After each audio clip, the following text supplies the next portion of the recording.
my time up. Thanks, Felicity. Going now to Alison, please. Thank you, Chair. In March, you told us that you were alive to the urgency of action and you were working to ensure that people could get the support they needed. You'll be aware of our committee report published last month, which highlighted that over 1 million people have not been eligible for support through either the Job Retention Scheme or CEASE.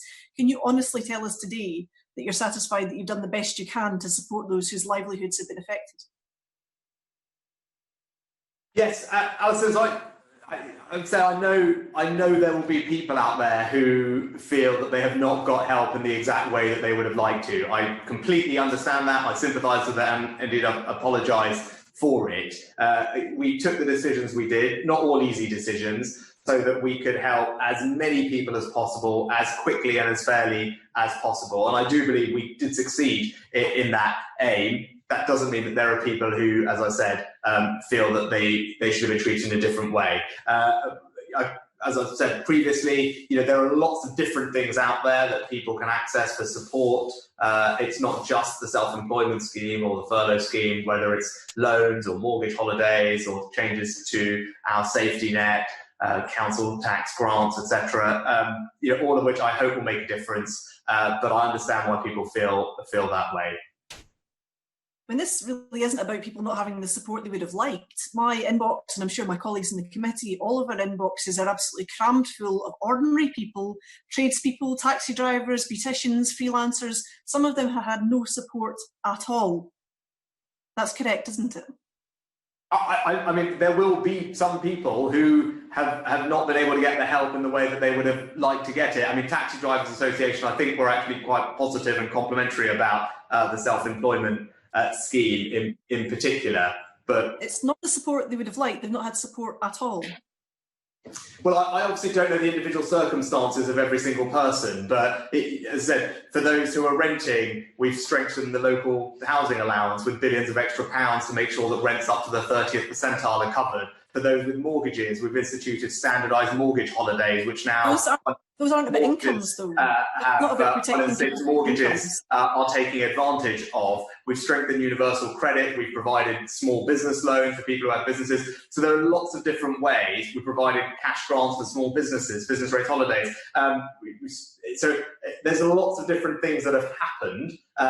Obviously, there are 50 million adults in this country, and I don't know the individual circumstances of every single one. And are there going to be people who are having a really difficult time at the moment? Of course there are.